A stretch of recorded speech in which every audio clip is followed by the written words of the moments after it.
거고요. 자, 역학의 마지막으로요. 여러분들이 알고 계셔야 되는 게 바로 특수 상대성 이론이죠. 상대성 이론이라고 하는 거 두 가지가 있어요. 특수 상대성 이론과 일반 상대성 이론 두 가지가 있어서 물리 1에서는 특수 상대성 이론만 배우고요. 물리 2에서는 일반 상대성 이론만 배워요. 자, 특수 상대성 이론은 어떨 때 적용하는 겁니까? 일반 상대성 이론하고의 차이점이 뭡니까? 이런 얘기를 일단은 알고 계셔야 돼요. 자, 특수 상대성 이론은요. 어떤 공간이 있어요. 근데 그 공간 안에 있는 정지된 물체는 시간이 지나도 정지된 상태를 유지합니다. 처음에 운동 상태를 그대로 유지하는 걸 뭐라 그럽니까? 물리에서? 처음에 운동 상태를 그대로 유지하는 성질을 뭐라 그럽니까? 정지한 상태를 그대로 유지하려는 고집. 그거 뭐라 그러죠? 관성이에요. 맞습니까?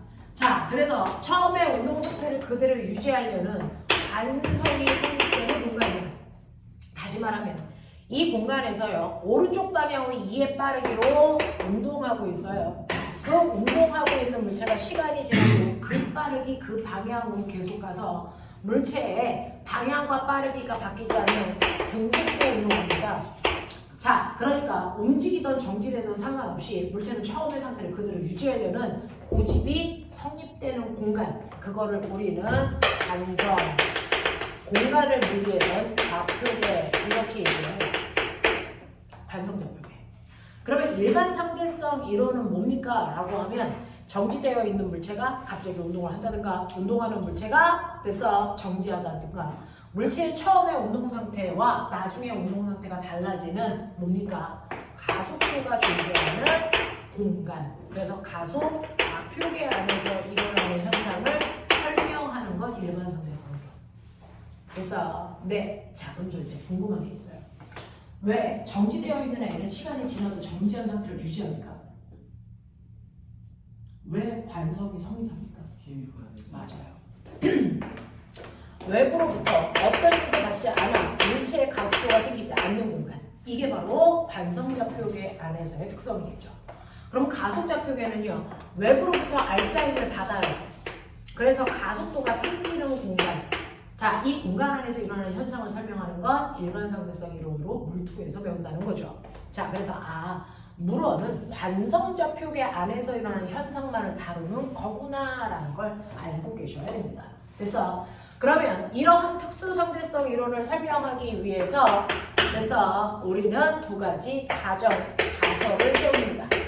그래서 네, 실제로요. 여기서 세우는 두 가지 가정은요. 반드시 광속은 절대로 변하는 게 아니다. 광속 불변해. 뭡니까? 법칙입니다. 절대로 비례속력은 달라지지 않아. 알겠습니까? 이 얘기를 하는 겁니다. 자, 그 다음에 두 번째요. 상대성 원리가 그래서 상대 원리가 성립해 라고 하는 겁니다. 이 두 가지 원리가 성립한다라는 가설 하에 설명한 현상들이 바로 특수상대성 이론입니다. 되겠어? 자, 그러면서 상대성 원리가 성립된다는 이 얘기는 뭡니까? 상대성 원리가 성립된다는 이 얘기는 뭡니까? 라고 얘기하면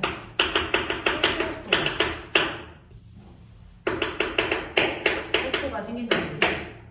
됐죠? 자, 그러면 이렇게 우주선이 앞으로요 V의 속도로 갑니다. 그랬을 때 지구에 정지되어 있는 사람이 그래서 지구에 있는 A라는 사람이 관찰하면 우주선은 어떻게 됩니까? 오른쪽으로 V의 속도로 가죠. 근데 만약에 관찰자가 우주선에 있는 B라는 사람이면 B라는 사람의 입장에서 누가 갑니까? 지구가 갑니다. 그래서 네, 어느 방향으로 갑니까? 반대 방향으로 V의 속도로 가는 것처럼 보인다 라는 얘기입니다. 그래서 이렇게 운동은 서로 상호작용을 해서 서로 상대적으로 느껴진다는 거죠. 절대적 운동은 없다라는 얘기입니다. 그래서 이걸 우리가 상대성 원리가 성립된다 라고 얘기합니다. 자, 근데 보면 봐봐. 어떠냐면 실제로요 어떤 애가 오른쪽으로 얼마의 빠르기로 가냐면 2의 빠르기로 가고 있다 A라는 물체가 그러면 A라는 물체가 E의 빠르기로 가고 있다고 느끼려면 그걸 보고 있는 관찰자가 있어야 되겠죠? 관찰자는 뭐 하고 있어야 되게? A가 오른쪽으로 E의 빠르기로 가고 있어. 이걸 실제로 관찰하려면 관찰자는 뭐 하고 있어야 됩니까? 정지되어 있어야 돼. 모든 운동을 정확하게 관찰하기 위해서 관찰자는 정지되어 있어요. 그죠? 근데 정지되어 있지 않은 관찰자가 뭡니다. 자, 관찰자인 내가요. 그래서 오른쪽으로 E의 빠르기로 갑니다. 그러면 내가 봤을 때 A는 얼마의 빠르기로 가는 것처럼 보입니까? 얼마의 빠르기로 가는 것처럼 보입니까? 내가 봤을 때 A는 움직이지 않고 정지된 상태로 봅니다. 맞죠? 네, 그래서 여러분들이 보시는 것처럼 A는 그대로 오른쪽으로 E의 빠르기로 가지만 내가 정지되어 있을 때 A의 운동과 내가 움직일 때 A의 운동은 다르게 느껴진다는 얘기입니다. 무슨 말인지 알겠어? 근데 유일하게 하나만 관찰자가 움직이던 움직이던 정지되어 있던 상관없이요. 똑같은 운동을 하는 것처럼 느껴지는 아이가 딱 하나 있다. 우주에. 누굽니까? 바로 빛입니다. 빛이라는 아이는요. 정지되어 있는 관찰자가 봐도 나보다 광속만큼 빨라요. 그래서 근데 관찰자가 광속으로 뛰면 우리가 광속으로 뛸 수는 없는데 광속으로 뛴다고 가정하자. 그럼 이 사람이 봤을 때 빛의 속력은 얼마입니까? 그래도 자기보다 광속만큼 빠르다는 겁니다. 그래서 빛의 속도는요. 관찰자의 운동에 따라 변하는 게 절대 아니다. 상대성 원리가 성립되지 않는 유일한 아이다. 광속은 불변한다. 알겠습니까? 네. 그래서 정지되어 있는 지구에서 빛을 봐도요. 빛은 지구로부터 광속만큼 빨리 멀어지고요. 광속에 가까운 우주선에 있는 사람이 봐도 0.6km 우주선 안에 있는 사람이 봐도 빛은 자기보다 광속만큼 빨리 간다. 됐습니까? 이런 얘기입니다. 무슨 말인지 알겠지? 그래서 빛은 상대 원리가 성립되지 않는다라는 얘기입니다. 그래서 광속은 불변합니다. 무슨 말인지 알겠어? 네. 이 두 가지 전제 조건을 가지고 여러분들이 특수상대성 이론을 설명할 수 있었어. 그 특수상대성 이론으로 설명할 수 있는 현상 머릿속에 좀 빨리 끄집어내. 몇 가지였어? 특수상대성 이론으로 설명할 수 있는 현상? 네 가지. 또 아무렇게나 찍었는데 맞았다. 자, 특수상대성 이론으로 설명할 수 있는 게 네 가지가 있었어요. 뭐였을까? 첫 번째, 동시성. 상대성. 됐습니까? 라고 하는 걸 설명할 수 있어. 어떤 사람이 봤을 때 동시라는 것은 다른 위치에서 봤을 때 동시가 아닐 수도 있다는 겁니다. 예를 들어서 이렇게 우주선상에서 광원장치에서 빛이 사방팔방으로 광속으로 뻗어나가. 알겠냐? 자, 그랬을 때 같은 거리만큼 떨어져 있는 곳에 빛을 감지하는 광센서가 두 개가 이렇게 존재해. 그래서 우주선은 등쪽으로 가고 있어. 자, 근데 우주선 안에 있는 사람이 보자. 빛이 어느 센서에 먼저 오니? A니 B니?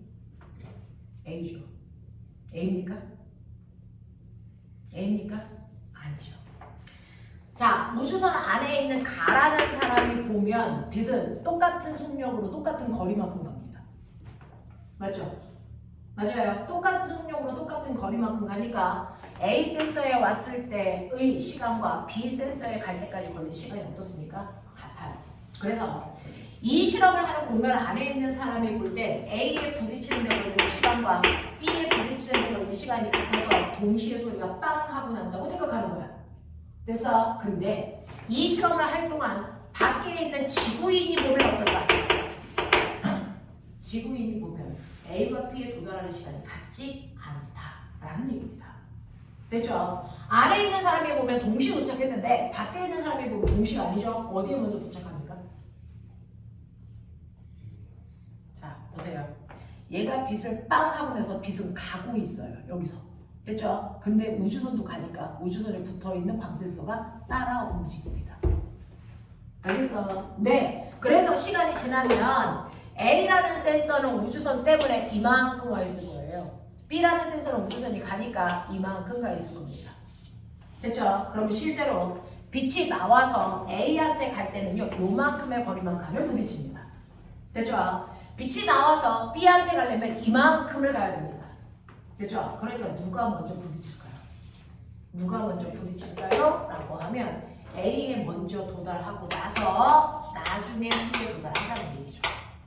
됐습니까? 그러니까 B에 도달할 때까지 걸리는 시간이 훨씬 크다는 얘기죠. 무슨 말인지 알겠니? 그러니까 이 현상이 동시에 일어날 수 없어라고 하는 거죠. 밖에 있는 사람이 보면 동시가 아니고요. 안에 있는 사람이 보면 동시야 아닙니다. 알겠죠? 그래서 동시에 일어나는 현상도 상대적인 겁니다. 알겠니? 이게 동시성의 상대성입니다. 자, 그럼 수능에서 어떻게 나왔을까요? 보면 수능에서요. 빛을 쐈는데 밖에 있는 지구인이 보니까 A 센서와 B 센서에 동시에 도착해서 빵 소리가 났어. 그러면 안에 있는 사람은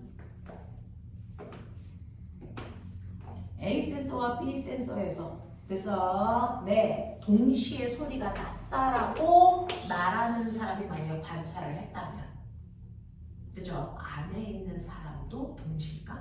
라는 겁니다. 달라요. 그래서 실제로요 똑같이 밖에 있는 사람이 봤을 때는요 우주선과 같이 센서가 가는 게 똑같습니다. 가는 게 같습니다. 자 근데 동시에 소리가 들렸다는 건 이 A가 이만큼 왔을 때 떨어져 있는 거리와 얘가 이만큼 갔을 때 거리가 같았다는 얘기죠.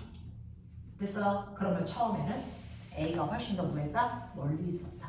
알겠습니까? 네. 그렇기 때문에 얘는 2D만큼 떨어지고 얘는 D만큼 있었다. 이런 느낌이야. 됐어? 그러니까 안에 있는 사람이 느꼈을 때는 누구한테 먼저 소리가 들리니까 B에서 먼저 소리가 들리고 나중에 A한테 들리는 게 낫다. 이런 얘기입니다. 되겠죠? 그래서 요즘에 입장 바꿔서 문제들도 많이 나온다라고 하는 거 기억해 주시면 됩니다. 그래서 동시라는 현상은 상대적인 거다. 항상 같을 수는 없다. 알겠습니까? 이런 얘기를 하고 있는 게 동시성의 상대성입니다. 자, 그 다음에 두 번째는요. 여러분들이 알고 있는 뭐가 일어나야 되니? 시간. 시간. 지연 현상. 이건 다른 말로 시간. 뭐라고 합니까? 됐어. 네. 자, 그 다음에 세 번째는 뭡니까? 길, 수축. 됐습니까? 네 번째는 뭡니까? 중력 편차. 자, 이 중에서 시간 지연이라는 걸 한번 설명을 해볼게요. 자, 시간 지연은 뭐냐면요. 사실은 가고 있는 우주선 안에서 어떤 사람이 위에서 빛을 쏘죠. 그럼 밑에 있는 거울에서 반사돼서 빛이 다시 제자리에 돌아와 A에서 출발한 빛이 B에 갔다가 다시 A에 오는 순간 빵 하고 소리를 듣는 겁니다. 됐죠? 그랬을 때 A와 B 사이의 거리는 L이라고 하고 이걸 안에 있는 사람이 실험하면서 갔다 오는데 걸린 시간을 잽니다. 자, 실험하는 공간 안에서 잰 시간을 우리는 T0 뭐라고 합니까? 고유시간이라고 불러요. 납득하니? 이걸 고유시간이라고 하겠다라고 합니다. 그래서 이 실험을 하면서 안에 있는 사람이 쟀더니 그래서 걸린 시간이 마치 2초인 것처럼 느껴졌다고 치자. 그래서 이걸 지구에 있는 사람이 보면 2초보다 많은 시간이 걸린 것처럼 보이죠. 그래서 3초 또는 4초, 5초, 6초로 느껴진다는 거죠. 그래서 네 지구에 있는 사람이 보면 그 지구에 있는 사람이 소리를 들을 때까지 걸린 시간을 재게요. 쟤는 고유 시간, 얘는 그냥 시간. 그래서 이게 같지 않다는 겁니다. 이게 같지 않죠? 알겠어요? 자, 이때 밖에 있는 사람이 보면 됐죠? 빛이 아래로 내려올 동안 우주선 어디로 갑니까? 우주선이 위에 속도를 가고 있으니까 사실은 빛이 아래로 내려오는 동안 우주선은 여기에 왔다. 이 얘기야. 됐어? 네. 그러면 밖에 있는 사람이 보면 빛이 어떻게 갔을까요? 여기서 쏜 빛이 밑에 있는 거울한테 오려면 어떻게 가야 됩니까? 이렇게 가야죠. 됐어? 밖에 있는 사람이 보면 빛이 이렇게 간 것처럼 보여요. 무슨 말인지 알아? 그러니까 보면 안 느껴봐. 빛이 이 거리를 갔을 때보다 똑같이 광속으로 가는데 이 거리를 가려면 시간이 훨씬 더 뭐야 되니? 많이 걸려야죠. 알겠습니까? 그 얘기예요. 그리고 반대편 다시 위로 올라갈 동안 우주선은 어디에 와 있으니까? 우주선은 여기 있어요. 그렇죠? 그러니까 여기서 반사해서 빛이 갈 때 이렇게 가잖아요. 밖에 있는 사람을 보면 이렇게 갑니다. 빛은. 맞아. 자, 그랬을 때요. 여기에 올 때까지 걸린 시간을 볼 건데 그래서 그 시간을 구할 때 뭘 썼냐면 사실은 이걸 이렇게 연결하면 이 자체가 뭐냐? 직각삼각형 피타야. 알겠어? 이 자체가 직각삼각형이 되는 거야. 맞냐? 그러면 직각삼각형에서 세 변의 길이 사이에 관계예요.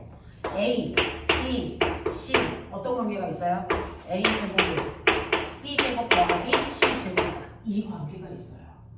맞습니까? 네. 그랬을 때 보실래요? 요 길이를 L이라고 했는데 사실은 다시 표현하면 이때 빛이 광속이라는 시의 속도 됐죠? 갔다 오는데 t0가 걸렸으니까 내려가는데 걸린 시간은 얼마입니까?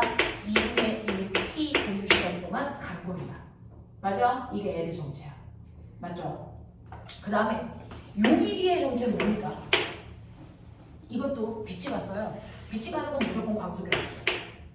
그래서 네. 그랬을 때요. 이 시간은요. 사실은 밖에 있는 사람이 봤을 때 갔다가 가는데 걸린 시간의 절반이죠.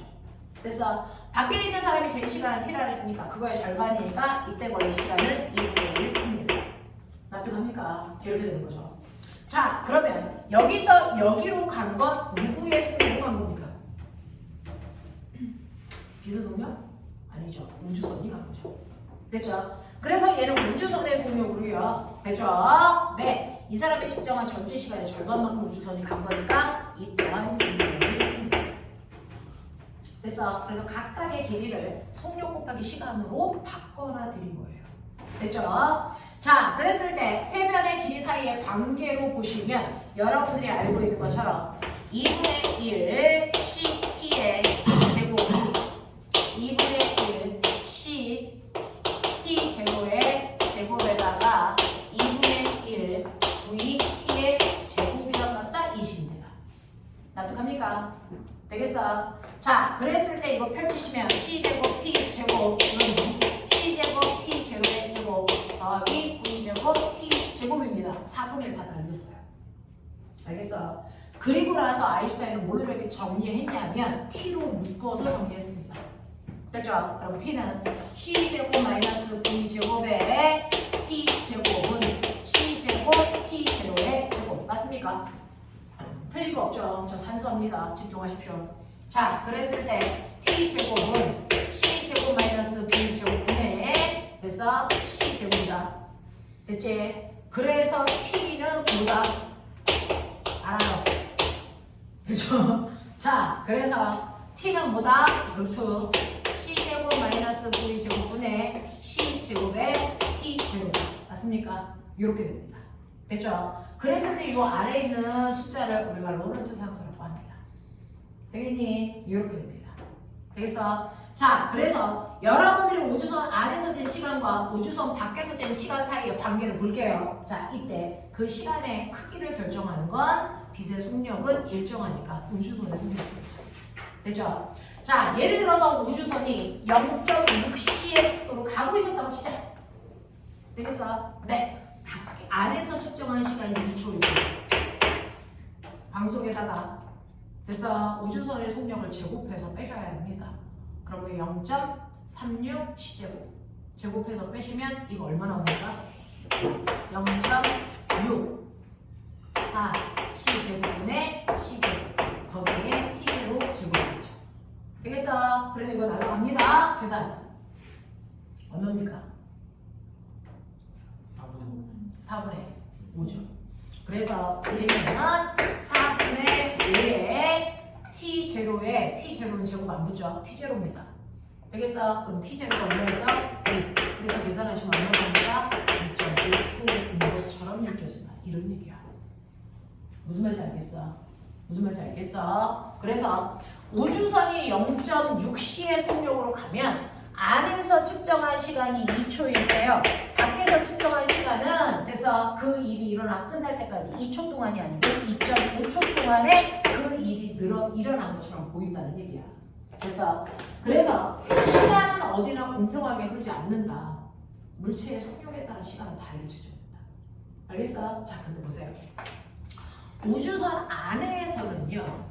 빛이 쏴져서 갔다가 다시 돌아와 됐죠? 소리가 나는 사건이 끝날 때까지 똑딱 똑딱 2초라는 시간 동안에 그 일이 일어난 것처럼 보여요. 근데 우주선 밖에서 보면 어떤 일이 출발해서 끝날 때까지 그래서 몇 초 걸린 것처럼 보이냐면 똑딱 똑딱 똑 2.5초 동안 일어난 것처럼 보인다는 얘기야. 알겠어? 자, 그렇다면 꼬맹아 봐라. 우주선 안에서의 1초라는 시간 간격은 여기서 여기까지가 1초라는 시간의 간격이야. 크기야. 맞아. 우주선 밖에서의 1초는 여기서 여기까지. 그렇다면 1초라는 시간에 대해서 길이가 다르다니 다르죠. 어디가 더 1초라는 시간 길이가 훨씬 더 큽니까? 우주선 안에서의 1초 간격이 훨씬 더 크죠. 알겠습니까? 네. 그러니 이 우주선 안에서는 시간이 훨씬 더 팽창해서 흐른다. 이 뜻입니다. 왜요? 왜 우주선 안에서의 시간이 훨씬 더 팽창합니까? 우주선의 속력이 뭐하니까? 빠르니까. 속력이 빠른 아이들은 시간이 천천히 흐른다. 이런 느낌입니다. 무슨 말인지 알겠습니까? 이거를 우리는 시간 팽창 또는 시간 지연. 되겠습니까? 속력이 빠를수록 1초라는 시간이 길어진다. 그래서 그러면 0.6시가 아니고 0.8시면 시간이 더 천천히 갑니다. 그래서 더 천천히 갑니다. 그래서 사건이 일어나서 멈출 때까지고요. 똑딱 똑. 그래서 1초 간격이 더 커질 거라는 얘기죠. 무슨 말인지 알겠습니까? 이런 느낌이야. 그래서 속력이 빠른 곳에서는 시간이 천천히 간다. 이걸 시간 팽창이라고 합니다. 무슨 말인지 알겠어? 이런 느낌이죠. 이런 느낌이죠. 자, 그런가 하면 여러분들이 알고 있는 길이 수축이라는 건 뭡니까? 라는 겁니다. 자, 여러분들 길이 수축이라고 하는 건 실제로요. 어떤 애가 빠른 속도로 가면 지구에서 달까지의 거리를 잰다고 치자. 그러면 지구에 정지되어 있는 사람이 달까지의 정지된 물체까지의 길이를 재요. 그래서 이걸 고유 길이라고 합니다. 그래서 이 고유 길이를 쟀더니 이게 10m야 라고 느꼈다고 치자. 그러면 더럽게 빨리 가는 우주선 안에 있는 사람이 재도 이게 10m로 느껴질까? 아니래요. 그래서 빠르게 가는 물체는 빠르면 빠를수록 이 거리가 뭐하게? 짧게 느껴진다. 그래서 빠르게 움직이는 우주선 안에서는 달과 지구 사이의 거리가 10m가 아니고요. 이게 겨우 1m로 느껴집니다. 그래서 가는 방향의 길이는 빠를수록 짧게 느껴진다. 이걸 길이 수축이라고 해요. 그래서 실제로 우리가 알고 있는 지구에서 움직이는 물체 중에 가장 빠르게 움직이는 것 중에 대표적인 게 뭐 있습니까? 비행기예요. 하늘에 떠 있는 비행기. 하늘에 떠 있는 비행기는 나보다 멀리 떨어져 있으니까 작게 보이겠지만, 그래서 그 크기를 보라는 게 아니고 가루와 세로의 비율을 보라는 거죠. 비행기가 이렇게 날아갑니다. 자, 이렇게 날아갈 때 비행기를 보시면요, 비행기의 가로 길이와 세로 길이가 이렇게 보여요. 되겠죠? 그래서 가고 있는 비행기를 보면 가로 대 세로의 비율이 4대 1 정도의 크기가 느껴진다고 치자. 이래. 그럼 비행기가 가고 있지 않고요, 정지되어 있는 비행기를 보면. 그래서 이 비율이 유지될까? 아니요. 정지되어 있는 비행기를 보면 이렇게 보입니다. 이렇게 보입니다. 그래서 정지되어 있는 비행기는 가로와 세로의 비율이 10대 1 정도의 비율로 보여요. 왜요? 실제로 빠르게 가는 물체들은요, 가는 방향의 길이가 짧게 느껴지기 때문입니다. 그래서 가는 방향의 길이가 짧게 느껴지기 때문에 그래서 비율이 달라지는 것처럼 느껴진다. 이 얘기입니다. 그래서 그러면서 기억해. 그러면 가는 방향의 길이는 짧아지는데 그것과 수직 방향의 길이는 변할까 안 변할까? 이건 변하지 않아요. 가는 방향의 길이는 축소되지만 그 방향과 수직 방향의 길이는 변하고 있습니다. 알겠습니까? 이렇게 됩니다. 이렇게 보시면 되죠. 됐죠? 네, 이겁니다. 그러면 이거를 접목해서 어떤 문제가 맨날 나옵니까? 우주 공간에요, 불완전한 물질이 생겼다 없어졌다 생겼다 없어졌다 이런 물질이 있습니다. 뭡니까? 뮤온이라는 문제입니다. 그래서 자, 지구 대기권 밖에 뮤온이라는 입자가 생겼다 없어졌다 이럽니다. 됐죠? 근데 얘는요, 더럽게 빨리 움직여요. 더럽게 빨리 움직이는데 얘가 실제로 움직이는 속도가 0.99시에 거의 광속으로 움직여요. 그래서 질량이 엄청나게 작기 때문에 속도가 빠릅니다. 0.99시에 해당되는 속도, 그러니까 광속으로 간다고 생각하면 돼요. 근데 얘는요, 그래서 수명이 얼마냐면 얘가 생겼다가 없어지는데 걸리는 시간이 1초도 안 걸려요. 그래서 수명이 더럽게 짧단 말이죠. 엄청나게 짧은 수명을 가지고 있어. 그래서 자, 근데 지구의 안에 있는 우리가 보면 우리를 둘러싸고 있는 대기권이 1000km란 말이죠. 그러니까 우주 공간에 생긴 뮤온이요, 지구의 중력 때문에 안으로 끌려 들어옵니다. 안으로 끌려 들어오는데 얘가 아무리 속력이 빨라 빛의 속력으로 움직여도요, 자, 수명이 짧기 때문에 얘가 실제로 이론상으로 얘가 떨어질 수 있는 거리는 대략 한 200m 됐다고 치자. 그래서 200km라고 치자. 자, 내 대기권의 두께가 얼마니? 1000km야. 그러니 아무리 빠른 속도로 움직이더라도요, 수명이 1초도 안 되기 때문에 얘가 실제로 그 속도로 떨어져도 200km밖에 못 내려온다고 치면, 그래서 땅바닥으로부터 800km 위에서 사라져야 정상이야. 맞아? 자, 근데 얘가 땅바닥에 관측이 됩니다. 실제로 땅바닥에서 뮤온이 관측됩니다. 그러니까 우주 공간에서 땅바닥 1000km까지 내려왔다는 얘기입니다. 되겠냐? 이걸 설명할 수 있는 유일한 방법은 특수상대성 이론밖에 없습니다. 그럼 설명해보죠. 설명해보죠. 정신 차려. 자, 설명해보죠. 이 설명을 꼬맹아, 지구인의 입장에서 설명해보시고 뮤온의 입장에서 설명해보세요. 뭐라고 설명할까요? 지구인의 입장에서는요, 무조건 거리는 1000km죠. 뮤온이 떨어질 때 갑자기 대기권의 길이가 바뀌니? 안 바뀌어요. 근데 200km밖에 못 오는 뮤온이 1000km 왔단 말이야? 그걸 지구인의 입장에서는 뭐라고 설명해야 됩니까? 뭐라고 생각합니까? 이 뮤온이 1000km를 내려왔다라고 설명해야죠. 지구인의 입장에서. 그래서 대기권의 두께는 1000km니까. 근데 얘 어떻게 와? 절대 올 수 없잖아. 어떻게 와? 지구인의 입장에서는요, 이 뮤온이 뭐니까? 시간의 무언일까? 팽창이니까 이렇게 설명합니다. 그러니까 얘 수명은 1초이지만 그 1초가 지구에서 느끼는 1초와는 다르다는 거죠. 그래서 지구에서 느끼는 1시간과 똑같다는 겁니다. 됐죠? 그래서 뮤온한테 1초라는 뚝딱이라는 시간이 사실은 지구에서는 1시간의 길이야. 시간 팽창이 돼서 여기까지 내려와서 놀다가 죽었어. 이렇게 얘기하는 거야. 맞아. 네, 이렇게 설명하는 겁니다. 됐죠? 네. 그래서 빠르게 움직이는 아이가 대단히 짧은 시간 내에 그 일을 할 수 있는 걸 우리는 시간 팽창으로 설명한다. 무슨 말인지 알겠어? 네. 근데 뮤온의 입장은? 뮤온의 입장은요, 자기의 수명은 무조건 1시간이어야 돼. 그래서 뮤온의 입장에서 보면 자기의 수명은 무조건 1초여야 돼. 아니 1초밖에 못 살아. 이거잖아. 근데 이 아이가 1초 만에 여기 내려왔어. 얘는 뭐라고 설명할까? 네. 뮤온의 입장에서는 난 1초밖에 못 살아. 됐어? 근데 내가 여기까지 내려올 수 있는 이유는 이 대기권의 길이가 1000km 아니야. 이건 100km밖에 안 돼. 이렇게 느끼는 거야. 그러니까 200km까지 내려올 수 있는 뮤온은 100km 내려오고 나서 나머지 시간에 놀다 죽는 거죠. 됐어? 그래서 뮤온의 입장에서 빠르게 움직이는 물체는 길이의 수축을 느끼는 거고요. 실제로 움직이는 물체는 길이의 수축을 느낍니다. 됐어? 근데 움직이지 않는 우리는 길이의 수축을 느끼는 게 아니고 움직이는 물체의 시간 팽창을 느낀다고요. 알겠습니까? 이런 얘기입니다. 이해돼? 네. 그래서 똑같은 현상이 일어나더라도 움직이는 당사자가 설명하는 방법과 그걸 쳐다보고 있는 지구인이 설명하는 방법은 다르다. 알겠니? 납득되겠니? 자, 멈춰있는 지구인들은요, 빠르게 움직이는 물체한테 시간 팽창이 일어났다고 설명하는 거고요. 됐어? 자, 그런가 하면 빠르게 움직이는 뮤온의 입장에서 시간 팽창은 느껴지지 않습니다.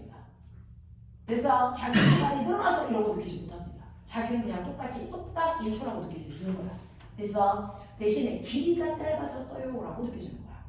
무슨 말인지 알겠어? 이게 같은 현상을 설명하는 방법이고요. 실제로 이렇게 해서 아까 로런츠 상수라는 우리가 증명한 그 상수값 집어넣으면 뮤온이 여기까지 와서 남은 시간에 노는 걸 설명할 수 있습니다. 알겠어? 길이 수축으로 계산하시면 실제로 이 과정이 설명이 됩니다. 되겠죠? 이렇게 됩니다. 자, 그 다음에 질량 팽창이라고 하는 건 뭐냐면 여러분들이 알고 있는 것처럼 정지된 물체가 가지고 있는 질량. 자, 움직이지 않는 정지된 물체가 가지고 있는 질량을 우리는 정지질량이라고 합니다. 그래서 그 정지질량이 우리가 요즘에 재고 있는 물체가 2kg야 라고 하는 게 정지한 상태에서의 물체가 갖는 질량입니다. 되겠어? 네. 정지되어 있는 물체가 갖는 질량을 정지질량이라고 하고요. 그게 우리가 알고 있는 질량값이야. 근데 실제로요. 여러분들이 그래서 전투기를 탄다고 치자. 전투기를 타서 그 전투기가 앞으로 대단히 빠른 속도로 확 하고 튀어나가면 내 몸이 어디? 뒤로 쏠리는 것처럼 느껴지죠. 내 몸이 이렇게 무거워진다는 느낌이죠. 됐죠? 그래서 이렇게 빠르게 움직이는 물체들은요. 질량이 뭐 하는 것처럼 느껴진다? 속력에 비례해서 커지는 것처럼 느껴집니다. 그래서 네. 그래서 속력이 빠르면 빠를수록 질량이 커지는 것처럼 느껴지는 걸 질량 팽창이라고 합니다. 알겠냐? 이 새끼들이 자꾸 졸고 지랄이야! 여기까지 이해해? 하겠어? 오케이. 안 잡은 새끼들까지 졸고 지나요. 확 그냥 이씨. 다 보인다네. 졸지 말아라. 자, 이런 얘기입니다. 그래서 여러분들이 여기까지의 그래서 내용을 머릿속에 집어넣으시면 됩니다. 이 중에서 얘네들은요. 실제로 동시성의 상대성은 4시 문제로 쭉 나오고요. 시간 팽창, 길이 수축에 관련된 내용을 섞어서 그래서 누가 봤을 때는 그래서 길이의 수축이 느껴지냐 아니면 시간 팽창이 느껴지냐 이런 걸 물어봅니다. 그렇죠? 그래서 이걸 얘기할 수 있게끔 해주시면 되고요. 여러분들이 마지막에 하셔야 되는 거 86페이지 얘는요. 그래서 물리의 1, 2번 안에 들어있습니다. 물리 수능 문제 1, 2번 안에 있는 문제예요. 이건 틀리면 병신이 되는 겁니다. 됐죠? 자, 질량 에너지 동등성이라고 하는 두 번째 내용을 해볼게요.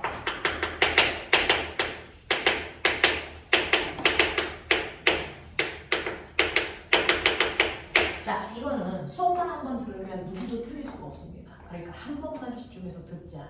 그래서 이거는 한 번만 들으면 누구도 그래서 틀릴 수 없는 얘기야. 가장 기본적인 베이스가 나와. 자, 여러분들이 알고 있는 것처럼요. 우리는 질량이 보존된다고 배웠죠. 뻥입니다. 질량은 보존되지 않습니다. 그래서 네, 자, 근데 화학 문제를 풀 때는 질량은 보존된다고 푸시면 돼요.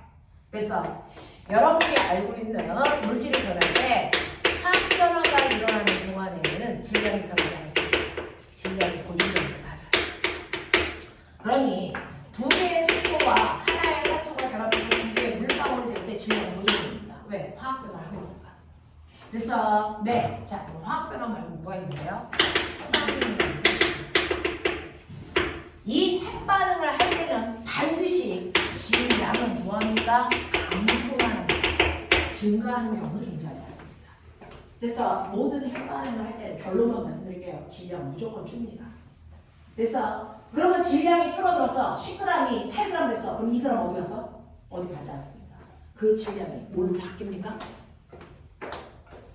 감소된 질량, 변화된 질량만큼 그래서 반드시 뭐가 생긴다고요? 에너지가 생겨. 얼마만큼? E는 MC, G 맞습니까? 네. 핵반응을 하면 무조건 질량은 줄어듭니다. 자, 그래서 10g짜리가 8g 됐다고 치자. 그럼 2g 줄었죠. 그 2g에다가 광속을 제곱해서 곱한 만큼이 그래서 그 순간 방출되는 에너지가 되는 겁니다. 그래서 이걸 우리 뭐라 그런다? 질량 에너지 동등성이라고 합니다. 이걸 알아낸 사람이 아인슈타인입니다. 그래서 모든 핵반응을 할 때 반드시 질량을 줄기만 합니다. 그때 줄어든 에너지가 돼서 줄어든 질량이 반드시 에너지를 만든다는 얘기입니다. 자, 우리가 알고 있는 핵반응에는 몇 가지가 있냐? 핵반응에 몇 가지 있냐? 정신 차려라. 너네 곧 고등학교 1학년이다. 자, 우리가 알고 있는 핵반응에는 딱 두 가지 유형밖에 없습니다. 두 가지 유형밖에 없습니다. 예를 들어서 첫 번째요. 4개의 수소 원자 핵이 그래서 결합해서 됐니? 하나의 헬륨 원자 핵이 됐다고 치자. 그러면 4개의 수소 원자 핵이 결합을 해서 하나의 덩어리로 바뀌었어요. 4개의 원자가 몇 개의 원자 됐어? 하나의 원자로 결합했지. 이걸 핵반응 중에서 뭐라고 합니까? 이거를 핵융합 반응이라고 합니다.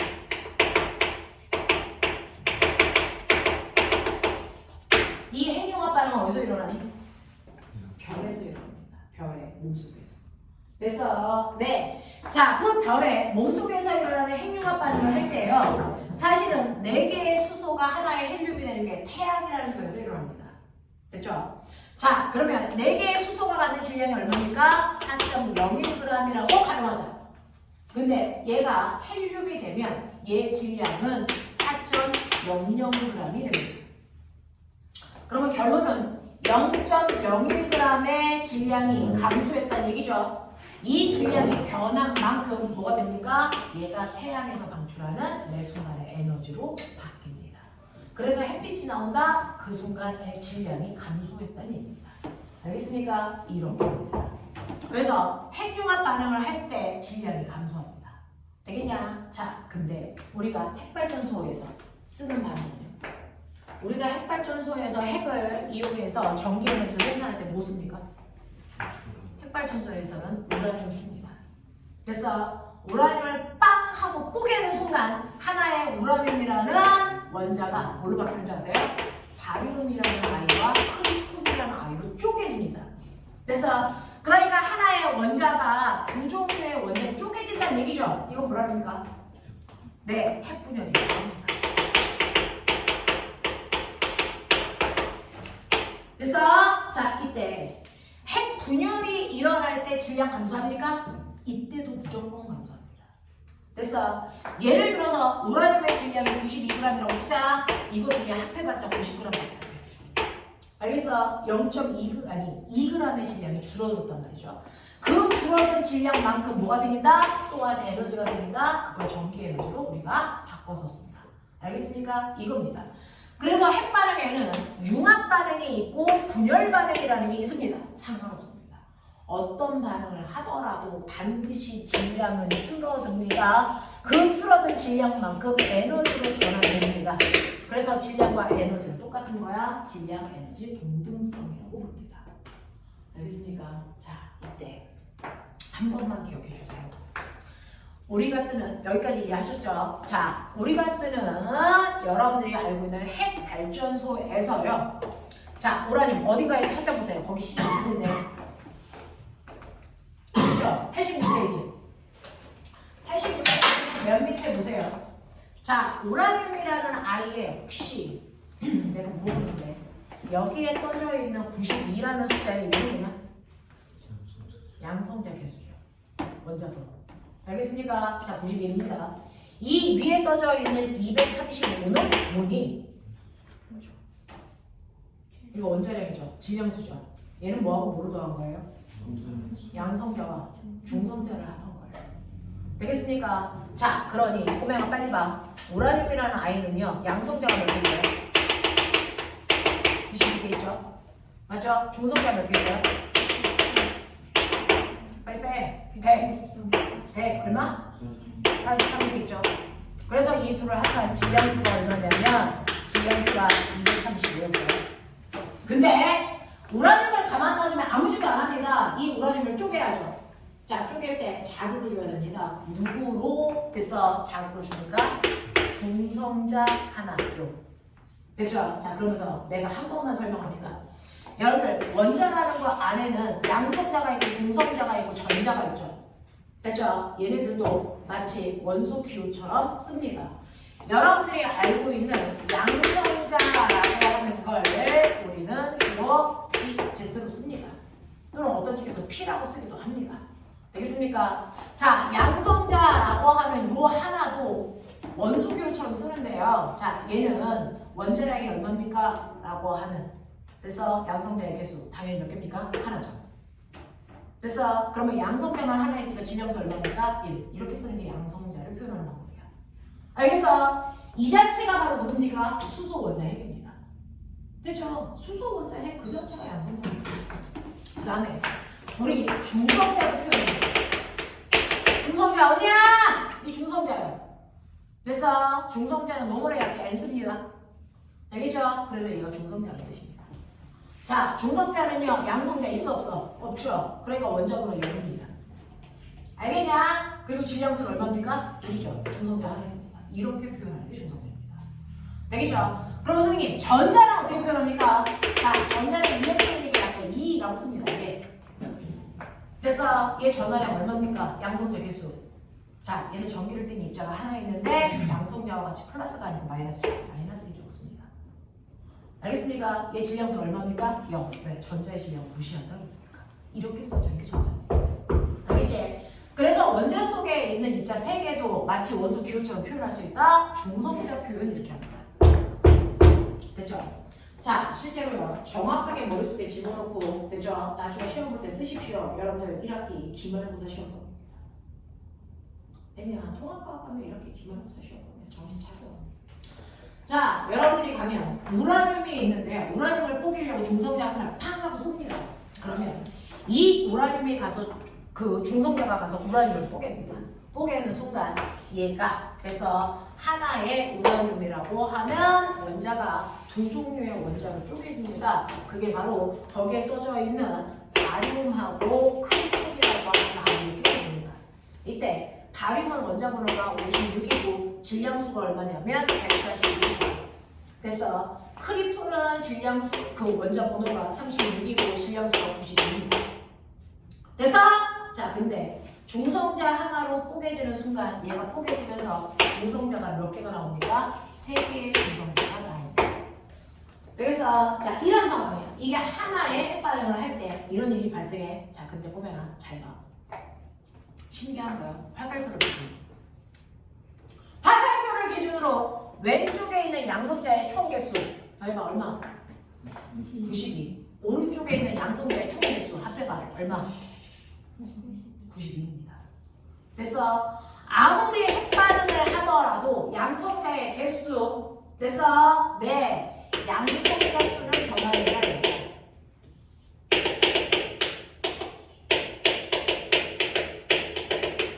알겠습니까? 그러니 혹시나 여기다 가로치면 못 쓰면 병신입니다. 알겠냐? 아, 자, 두 번째 질량수. 화살표를 기준으로 왼쪽의 질량수 다 더해 얼마? 236. 그쵸? 오른쪽의 질량수 다 더해줘요. 236. 200 30 일자리가 3개 있죠? 6입니다. 그래서 아무리 핵반응을 해도 질량수는 변하지 않습니다. 질량수 1점.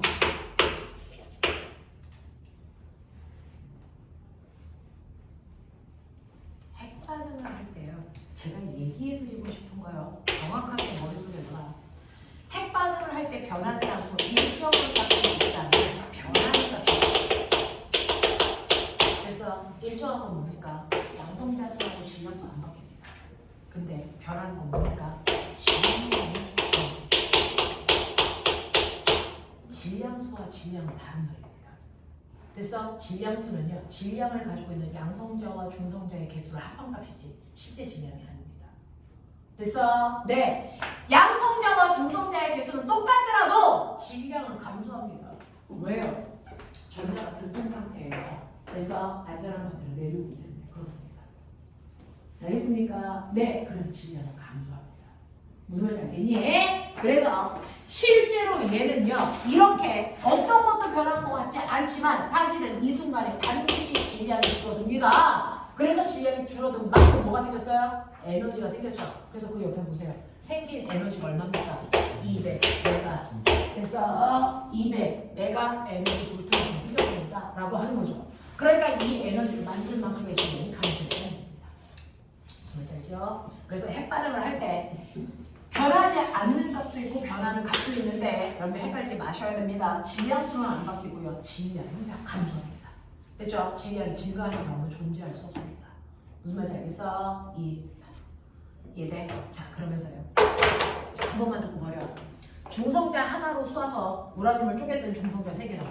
그러면 이 중성자 3개가 다시 그 안에 있는 우라늄 몇 개 쪼개 있니? 3개 쪼개죠. 됐죠? 우라늄 하나를 쪼개기 위해서 중성자 하나를 집어넣는 순간 중성자가 3개가 생겨서 우라늄 3개를 쪼갭니다. 그러면 우라늄 3개를 쪼개는 순간 중성자는 총 몇 개 생기겠습니까? 하나당 3개씩. 몇 개 생겼습니까? 9개 생깁니다. 됐죠? 9개 생깁니다. 그럼 그 9개가 우라늄을 쪼개겠죠? 중성자 몇 개 생깁니까? 네, 27개. 그러면 27개가 쪼개겠죠? 중성자 몇 개 생깁니까? 얼마요? 얼마? 80. 이게 또 쪼개집니다. 몇 개 생깁니까? 243개 또 됩니다. 순간 기하급수적으로 중성자가 확 생깁니다. 그럴 거면 봐봐. 하나만 쪼개도 에너지가 이만큼 쪼개져. 근데 이게 이만큼 쪼개진다고 쳐봐. 에너지 얼마나 많이 생기겠지. 그러면 우리가 핵발전소를 만들었는데요. 핵발전소에서 내가 중성자 하나만 넣는데 순간적으로 중성자가 몇만 개가 생겨서 에너지를 확 내는 겁니다. 됐어? 근데 문제는 뭐예요? 그 에너지가 생기는 만큼 됐어? 핵 노광로가 점점 뭐해질까요? 뜨거워지겠죠. 그러면 그 뜨거운 열기를 우리가 통제할 수만 있으면 상관이 없는데 통제할 수 없다? 이제 뭡니까? 타면서 터져버려요. 알겠죠? 자, 그러면 우리가 알고 있는 핵발전소를 만들 때요. 그래서 네, 원자로라고 하는 건 저 뜨거운 온도를 통제할 수 있는 구조를 가져야 됩니다. 그러니까 뜨거워지면 너네 자동차가 막 달리면 엔진이 뜨거워지죠. 그럼 뜨거워지는 걸 돼서 방지하기 위해서 그 엔진을 누가 둘러싸고 있니? 냉각수. 그러니까 저 안에도 냉각수가 필요합니다. 알겠어? 그래서 우리가 알고 있는 핵발전소는 무조건 어디에? 바다에 설치합니다. 왜? 냉각수를 끊임없이 바다로 끌고 들어올 거니까. 알겠습니까? 네. 그래서 온도를 낮춰야 됩니다. 자, 근데 걱정하지 마셔야 되는 게 저때 나오는 중성자는 우라늄을 못 보게 됩니다. 저때 방출되면 중성자 우라늄을 못 보게 됩니다. 왜냐면 중성자가요. 자, 중성자만 있다고 해서 우라늄이 포개되는 게 아니고 중성자는 두 가지 색깔을 가지고 있어요. 그래서 빠르게 움직이는 중성자와 느리게 움직이는 중성자. 그래서 고속 중성자와 저속 중성자가 있는데 그 중에서 우라늄을 포개할 수 있으려면 중성자가 와서 부딪히는 속도가 빨라야 된다, 느려야 된다? 늘려야 됩니다. 그래서 우리가 쏘는 건 저속 중성자를 처음에 씁니다. 근데 애새끼가 튀어나올 때 뜨거우니까 뭘로 나옵니까? 고속 중성자로 나옵니다. 그래서 그러니까 이 중성자가 다시 포개려면 중성자의 속도를 뭐하게 해야 된다? 느려지게 해야 된다. 알겠습니까? 그래서 냉각제를 더더군다나 쓰는 겁니다. 무슨 말인지 알겠어? 저속 중성자만 우라늄을 포개할 수 있습니다. 그래서 속도를 줄여줘야 돼요. 그래서 네, 그래서 냉각제가 그런 역할을 동시합니다. 자, 그다음 두 번째. 그래서 중성자의 속도를 다 낮추면 무조건 막 포개겠죠. 그럼 우리가 통제할 수 없는 수준이 됩니다. 아무리 온도를 낮춰도 온도가 높아지는 속도에 비해서 낮추는 속도가 느려지기 때문에 온도가 막 올라간단 말이죠. 자, 그러면 우리가 안전하게 하려면 어떻게 해야 됩니까? 안전하게 하려면 어떻게 해야 되냐? 중성자의 개수를 줄여버려야 됩니다. 그래서 애새끼들 중성자가 막 튀어나오면 중성자 100개 이상으로 생긴 모든 중성자를 없애버려야 되는 거 아니야? 그래서 100개까지만 그 안에 있게 좀 해주면 돼. 맞아. 그래서 중성자의 개수를 줄여주는 걸 우리가 뭐라고 하냐면 감속제라고 합니다.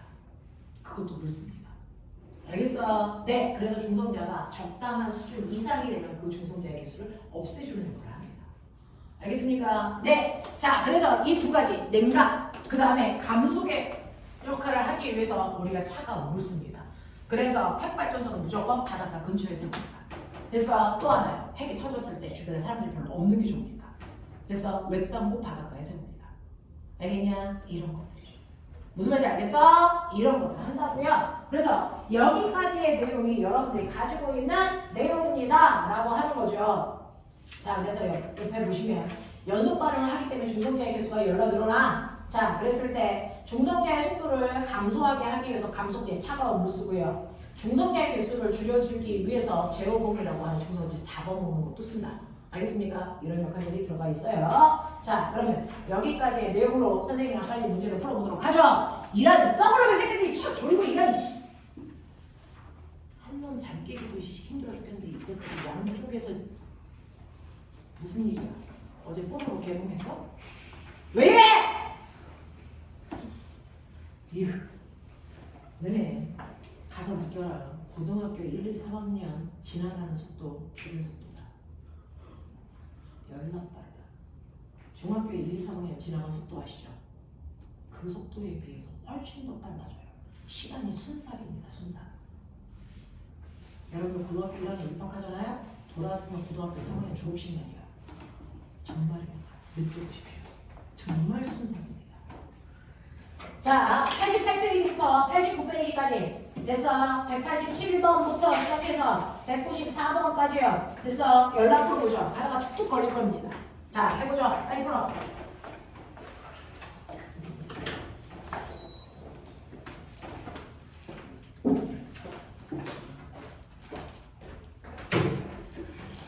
내 인연. 내가 너 못 봤을 것 같아? 이 연놈의 새끼들이 나 눈에서 피 흘리는 줄 알았어. 뽀로로 무슨 판이 일어난 거야? 어? 이 새끼들이 여가부에서 뽀로로 통제했는데 어?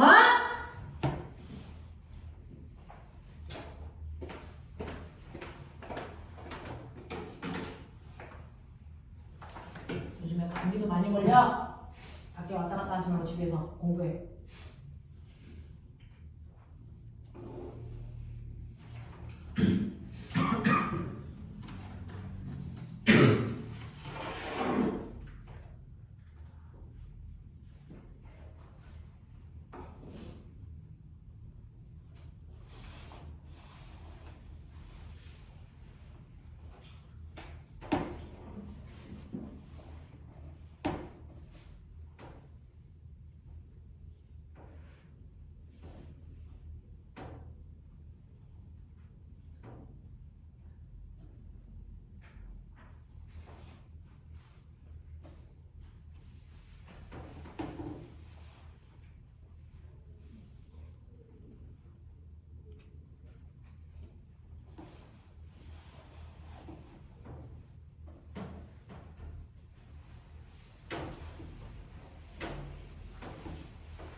답안지로 채점도 해가시면서 쭉쭉 넘겨서 풀죠. 자, 하면서 모르겠는 거 있으면 바로바로 손을 들죠.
아가들아 시험 날짜 알려줘.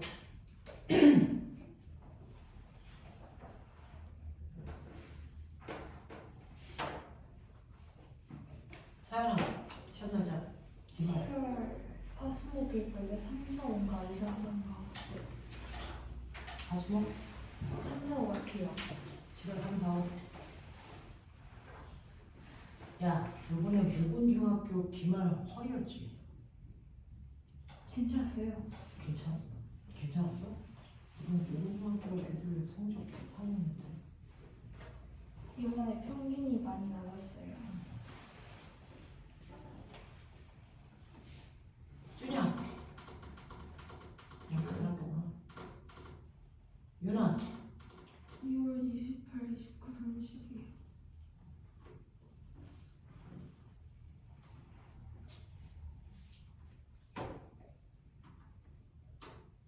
뭐야? 기억이 안 나. 똑같구나.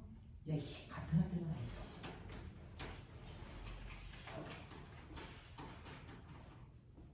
장민준. 어떻게 몰라요? 학교에서 일정표가 나갔는데. 정민준. 6월 27일부터 이었고요. 6월 27일, 28, 29. 쌤 4, 5, 6 같아요. 4, 5, 6. 다음 주에 제대로 알아볼게요.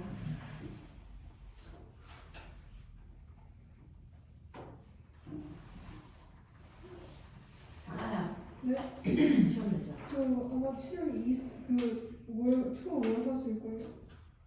7월 초? 아, 네. 월화수? 그 3, 4, 5네요. 3, 4, 5. 네. 하연이. 7월 4, 5. 7월 4, 5, 6. 요 정도? 오케이. 자, 학교 시험 날짜. 장민준, 너네 학교 너밖에 없어. 돌아와. 각각 학교 대표들이 알아와야 될 거 같아. 자, 이렇게 된대요. 그래서 기말고사를 벌써 지금 준비해야 되는 상황이죠. 자, 질문할 거 받으러 갈 겁니다. 빨리빨리 푸시고요. 자, 자기들아. 첫 번째요. 187부터 194까지 다 풀었나? 여기에서 질문 받아볼까? 187에서 194까지의 질문은 뭘까요? 191. 193이랑 190. 1이랑 193, 191 볼까? 191, 193 뭐? 189요. 189, 154. 193, 194. 자, 상대성 이론에 해당되는 문제들은요, 몇몇 문제가 이제 처음에는 헬인데 얘가 패턴을 가지고 있어요. 그래서 그 패턴만 잘 이해하시면 사실은 이 파트가 그렇게 어렵지 않게 느껴질 수 있어서 이 부분은 좀 호불호가 가리는 편입니다. 자, 보시면 일단은 189부터 보고 가죠. 189를 보시면 189에 여러분들이 보시는 것처럼 그림 가는 일직선상에서 같은 방향으로 운동하는 두 자동차 A, B의 0초일 때의 모습을 나타낸 것이고요. 자동차 A는 10의 일정한 속도로 등속 운동을 가고 있습니다. 나는 B에 대한 A의 속도를 얘기했어요. 라고 하는 겁니다. 자, 이 문제 많이 나오는데 오메나 자동차 B에 대한 A의 속도는 관찰자가 B입니다. B가 본 A의 상대 속도를 얘기합니다. 그래서 네, B에 대한 그러면 B가 관찰자입니다. B가 본 A의 상대 속도를 그린 그래프야. 되겠어? 자, 근데 이거 잘 보시면 우리가 어떻게 구하라고 했어요? A의 속도에서 관찰자인 나의 빠르기를 빼면 돼요. 됐어? 자, 상대 속도는 이렇게 구하는 건데요. 아까 선생님이 뭐라 그랬냐면 고속도로에 어떤 자동차가 이의 빠르기를 A라는 애가 가고 있다고 했어요. 근데 내가 정지되어 있으면 얘는 2의 빠르기로 가지만 내가 만약에 그래서 오른쪽으로 2의 빠르기로 가면 A는 어떻게 운동하는 것처럼 보여? 움직이지 않고 정지되어 있는 것처럼 보여. 근데 내가 2의 빠르기가 아니고 12의 빠르기로 가면 어떻게 가는 것처럼 보이니? 생각해 빨리. 얼마? 뒤로 10의 빠르기로 가는 것처럼 보이지. 됐어? 자, 이렇게 A라고 하는 물체는요, 실제로 한 번도 빠르기가 바뀐 적이 없어요. 계속 2의 빠르기로 가고 있습니다. 언제나 2의 빠르기로 가고 있는데, 관찰자인 내가 정지되어 있으면 내가 느낀 A의 상대 속도, 내가 느낀 A의 상대 속도가 2로 느껴진다는 얘기야. 근데 내가 2의 빠르기로 가면, 그래서 얘는 움직이지 않고 정지되어 있는 것처럼 느껴진단 말이야. 그러면 내가 느낀 A의 상대 속도가 어떻게 구합니까? 자, 이건 내가 본 A의 속도에서 관찰자의 나의 속도를 빼시는 게 바로 느껴지는 속도입니다. 그래서 상대방의 속도에서 나의 속도를 빼시면 느껴지는 상대 속도가 나오는데, 여러분들 하나 주의해서 보셔야 되는 거, 얘는 상대 속도예요. 여러분들이 상대 속력이라는 거 존재합니까? 아닙니까? 존재하냐 안 하니? 상대 속도 있어. 상대 속력은 존재하지 않습니다. 왜요? 상대 속도는 방향 때문에 생기는 빠르게 변합니다. 그래서 그래서 방향이 없는 속력값으로 설명할 수가 없어. 알겠어? 그래서 상대 속도만 있다. 상대 속력이라는 건 존재할 수 없다. 이런 얘기입니다. 자, 그러면 상대 속도라는 게 있으니까 얘 방향을 생각해야 되니까 오른쪽 방향을 플러스 방향이라고 치자. 그래서 플러스 방향으로 치면 얘는 플러스 방향으로 가고 있습니다. 나는 정지되어 있거나 플러스 방향으로 가는데 나의 속도를 빼시면 되니까 0이 느껴질 거죠. 그래서 나의 속도가 같은 방향 12의 빠르기로 가면 여러분들 빼시라 그랬어요. 상대방은 뒤로 가는 것처럼 보이죠. 맞습니까? 얼마의 빠르기? 10의 빠르기로 가는 것처럼 보입니다. 이게 바로 상대 속도. 그래서 또는 거꾸로 내가 마주오고 있어요. 5의 빠르기로. 그러면 내가 느낀 상대방의 속도는요, 이거예요. 상대방은 여전히 2의 빠르기로 가는데 나는 방향이 반대 방향으로 5의 빠르기로 갑니다. 그러면 나의 속도를 빼라고 했으니까 이때는 상대방이 오른쪽 방향이 10의 빠르기로 오는 것처럼 느껴집니다. 맞죠? 이겁니다. 그래서 이런 식으로 상대방의 빠르기가 한 번도 바뀐 적이 없는 2의 빠르기로 그대로 가더라도 관찰자인 나의 배의 운동이 바뀌면 느껴지는 속도가 다르다라는 얘기입니다. 알겠습니까? 이게 바로 상대 속도인데 머리 있는 척하면 그러면 상대의 속도는요, 상대방의 속도에서 관찰자인 나의 속도를 빼는 건데 되겠습니까? 자, 그러면 상대방의 속도는 어떻게 구합니까? 상대방의 속도에서 나의 속도를 빼라고 했는데, 그래서 자, 나는 상대방의 원래 속도 알고 싶어요. 그래서 상대방이라는 B의 속도를 알고 싶어요. 어떻게 하면 됩니까? 상대 속도에서 그래서 관찰자인 나의 속도를 뭐하면 되니? 더하면 되죠. 그래서 이겁니다. 관찰자인 나의 속도를 더하면 상대방의 속도가 나옵니다. 자, 여기서 관찰자인 나의 속도가 얼마입니까? A의 속도가 10이었습니다. 관찰자인 나의 속도가 없네요.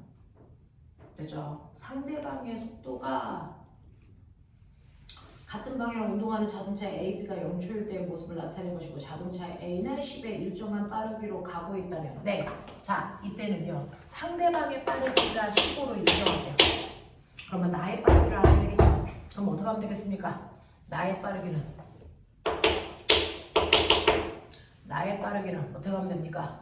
상대방의 속도에서 상대 속도를 더하시면 맞아?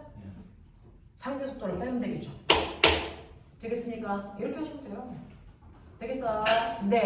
상대방의 속도인 A의 속도는요, 항상 일정하대요. 10의 빠르기. 그래서 자, 그러니 10의 빠르기에다가 거기서 느낀 상대방의 속도를 더하시면 돼요. 자, 상대방의 속도가 어떻게 나오는지 아세요? 여러분들이 보시는 이게 바로 B가 본 A의 상대 속도를 그린 그래프야. 이게 이렇게 보일 거예요. 마이너스. 그럼 맨 처음에는 마이너스 5로 보였다는 거, 상대 속도가 마이너스 5야. 이걸 빼. 됐어? 그럼 나의 실제 속도는 얼마였어? 플러스 방향으로. 됐습니까? 이 얘기예요. 나의 처음 속도는 플러스 방향으로 5였습니다. 그래서 15였습니다. 그래서 자, A라는 아이가 오른쪽으로 10의 빠르기로 가는데요. 관찰자인 나인 B는요, 오른쪽으로 15로 가요. 그러니까 내가 봤을 때 A가 뒤쪽 방향 5로 빠르기로 가는 것처럼 보였다는 얘기죠. 이해됩니까? 이런 얘기예요. 이런 얘기예요. 되겠죠? 자, 그래서 아하, 여기에다가 됐죠? 상대 속도에다가 A의 속도를 무한만큼, 자, 10만큼을 다 더해주면 되는 거죠. 그래서 여기다가 무조건 10만큼 더하시면 실제로 나의 속도가 나오는 거야. 알겠어? 네. 그러면 나의 속도는 얼마였다는 얘기입니까? 처음에는 나의 속도를 뭐 하시면 된다고요? 상대 속도 5를 빼야죠. 빼서 더해야죠. 그러면 10이니까 얼마 하면 되겠어요? 마십 하면 되죠. 그러면 느낌이 비슷하겠죠. 되겠어? 자, 맨 처음에 상대 속도 A 속도 10이었어요. 상대 속도가 마이너스 5였으니까 빼면 맨 처음에 나의 속도가 얼마였다고요? 15. 됐어? 네, 여기서부터 속도 변화 이렇게 가겠죠. 자, 그랬을 때 몇 초일 때 속력이 0으로 보였습니까? 2초일 때. 2초일 때 속력이 0으로 보이는 이유는 뭡니까? 상대 속도가 0으로 보였어요. 나의 빠르기도 얼마가 됐기 때문입니까? 나의 빠르기가 얼마가 됐기 때문이야? 얼마요? 10이 됐기 때문이죠. 되겠어요? 네.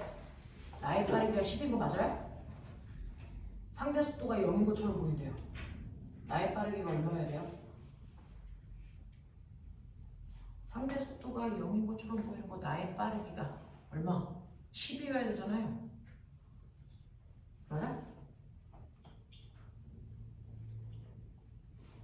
나의 빠르기가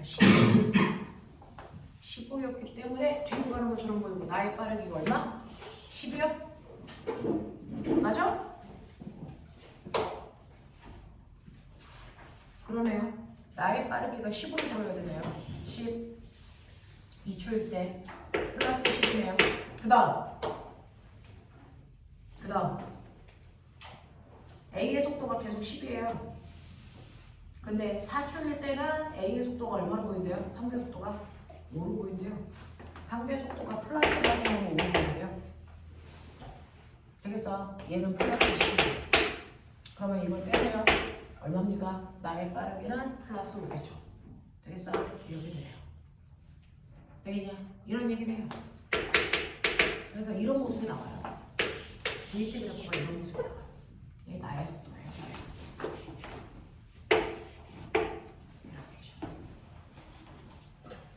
네. 그런 게 아니는 겁니다. 자, 그래서 이런 식으로 이제 여러분들이 그려 놓으시면 맞는 거죠. 자, 이때 기억 볼게요. 2초의 순간 B의 운동 방향이 바뀌었다. 2초의 순간 B의 운동 방향이 바뀌었습니까? 아니요. 플러스 10이라서 운동 방향이 안 바뀌었어요. 자, 0에서 4초까지 B의 가속도의 크기는요? 라고 했습니다. 0에서 4초까지 얘는 속력이 얼마? 10만큼 줄었죠. 맞습니까? 네. 그래서 4초 동안 속력이 10만큼 감소했어요. 그럼 이 가속도 얼마입니까? 2.5m/s. 물론 가속도가 마이너스. 맞냐? 네. 이렇게 하는 거고요. 자, 0에서 4초 사이에 두 물체 A와 B는 점점 가까워집니까? 라고 했어요. 자, A는 얼마의 속력으로 갑니까? 10의 빠르기로 가고 있죠. 그래서 A는 10의 빠르기로 가고 있고 나는 점점 속력이 줄어들고 있어요. 그럼 둘 사이의 거리는? 둘 사이의 거리는 어떻게 됩니까? 0에서 몇 초까지? 2초까지 A와 B는 점점 가까워집니까? 라고 했어요. 점점 가까워지죠? 자, 그러면 둘 사이의 거리 어디 있어? A가 간 거리, B가 간 거리. 알겠습니까? 그러면 둘 사이의 거리는 이 면적이죠. 시간이 지나면 지날수록 면적의 크기가 점점 뭐해지니? 커지고 있죠. 그래서 둘 사이의 거리는 점점 멀어집니다. 알겠습니까? 면적이 늘어나잖아요. 둘 사이의 거리는 점점 멀어집니다. 줄어들지 않습니다. 알겠어? 이런 느낌. 그래서 답은 2번만 가시면 돼요. 여기 접수돼요? 자, 기니티 보기 중에 이해 안 되는 거 얘기. 기니티 보기 중에 이해 안 되는 거 얘기. 됐죠? 상대방의 속도는 상대 속도는 상대방의 속도에서 관찰자인 나의 속도를 뺀 거다. 그래서 나의 속도는 여러분들이 보시는 것처럼 상대방의 속도에서 상대 속도를 뺀 값이다. 맞죠? 이렇게 해서 우리가 보여주는 옆에 있는 그래프가 상대 속도니까, 그래서 A의 속도는 항상 플러스 10이니까 거기서 상대 속도를 빼시면 관찰자인 나의 속도가 나온다고요. 그 관찰자의 나의 속도를 그려보니 맨 처음에는 15에 빠르기가 일정하게 줄어드는 겁니다. 그래서 4초미터 속력이 5입니다. 그래서 나의 실제 속도를 구해놓고 우리는 나의 가속도도 구해줍니다. 알겠어? 그리고 0초부터 2초까지는 둘 사이의 면적이 커지기 때문에 둘 사이의 거리는 점점 멀어진다라고 해석하시면 된다. 이해돼? 하겠어? 오케이. 이런 얘기예요. 자, 그 다음에 191로 갑니다. 191번 넘어오세요. 자, 191번 넘어오시면 191번에서 그림은 1887년 마이커스 몰리의 실험입니다. 마이커스 몰리라는 사람은요, 뭐라고 생각했냐면 맨 처음에 빛이요, 파동일까 입자일까 고민했어요. 결론, 빛은 파동입니까? 입자입니까? 빛은 파동입니다. 그래서 입자는 아닙니다. 입자성을 띠는 거죠. 다른 말입니다. 선생님은 여자입니다. 근데 선생님한테는 남성성도 있어요. 남성이라는 얘기는 아니잖아요. 그래서 남자다움도 있다. 그래서 얘 남자잖아요. 근데 얘도 잘 보면 여자스러움도 있다고요. 그걸 여성성이라고 하는 거지 여자는 아니야. 알겠어? 그 얘기야. 그러니까 빛은 파동이지만 그래서 입자 성질도 있다고요. 라고 얘기한 거지 입자라는 거 아닙니다. 무슨 말인지 알겠어? 그런 얘기야. 자, 옛날에는요, 빛이라는 것 자체가 입자냐 파동이냐 논란이 많아서 뉴턴이라는 사람은 뭐라 그랬어? 빛은 입자라고 그랬어. 근데 입자는 아니잖아. 왜? 질량이 없어. 알겠어? 파동이란 말이야. 됐죠? 자, 근데 옛날에는요, 빛을 파동이라고 믿지 못했던 게 뭐냐면요, 모든 파동들은요, 마치 소리나 지진처럼 매질이 있을 때만 전달된다라고 인지했었던 거야. 그래서 빛이 파동이라는 걸 증명하기 위해서 빛이 매질의 영향을 받는지를 확인해 보겠다라고 생각한 거야. 그게 마이커스 몰리야. 그래서 빛이 파동이라면 반드시 매질의 영향을 받아야 된다라고 생각을 했던 거야. 그래서 마이커스 몰리라는 사람이요, 빛이 파동이라는 걸 증명하기 위해서 매질의 영향을 받는다라는 걸 실험한 거죠. 그래서 실제로 이렇게 태양에서 지구까지 빛이 옵니다. 근데 이 우주 공간에도 빛이 파동이라면 우주 공간에도 매질이 있을 것이다 라고 생각합니다.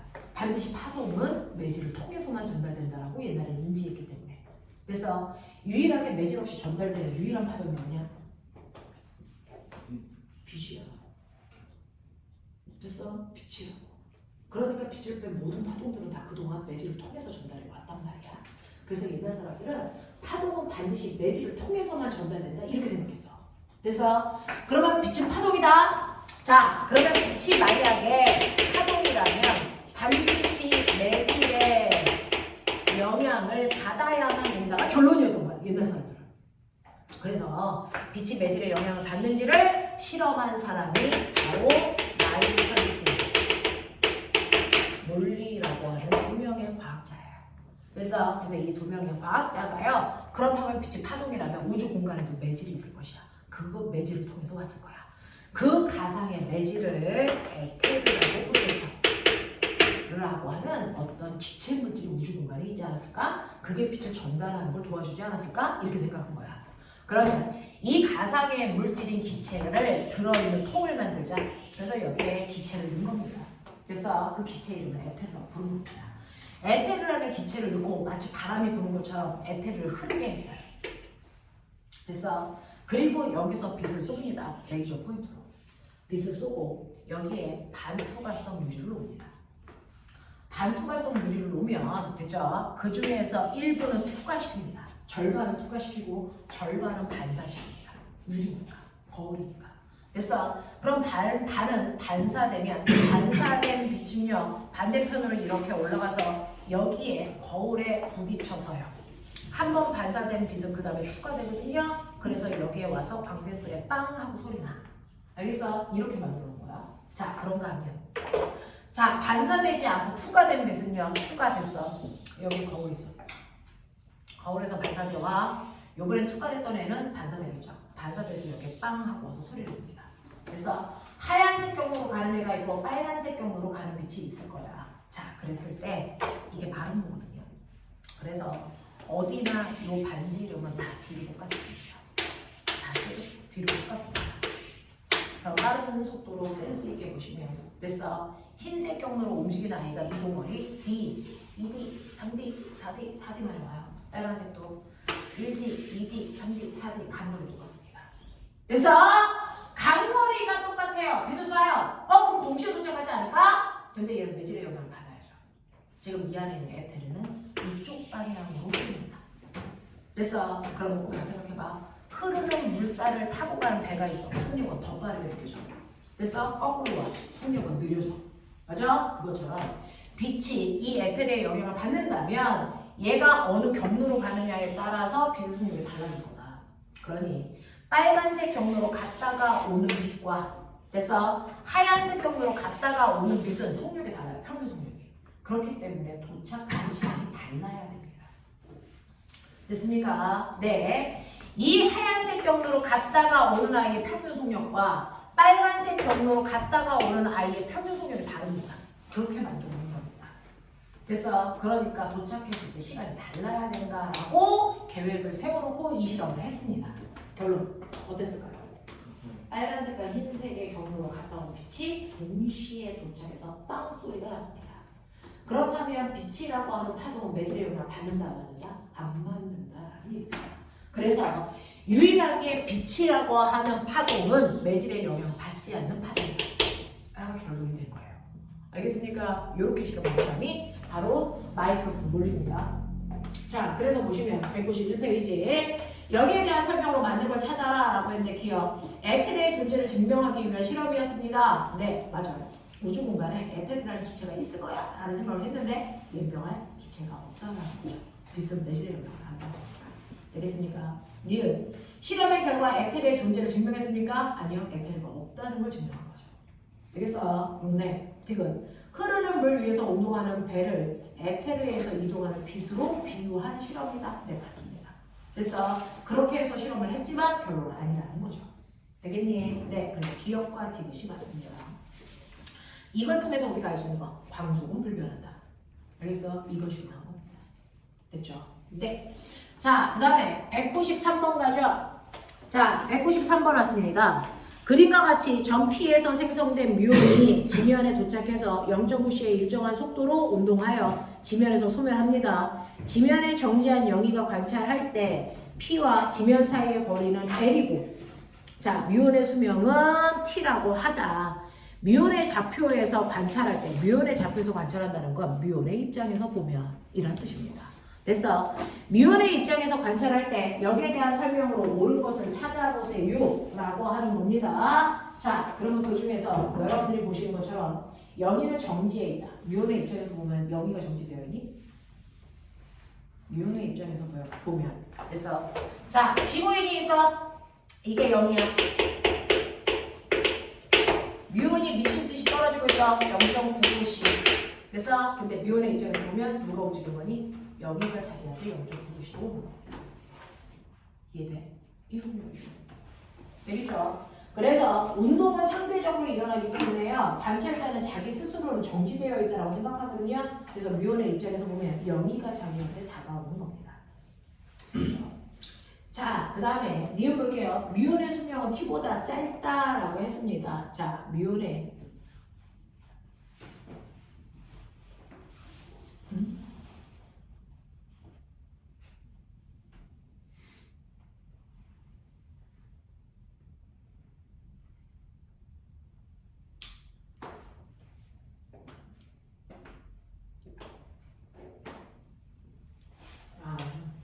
자, 깜짝 놀랐어요.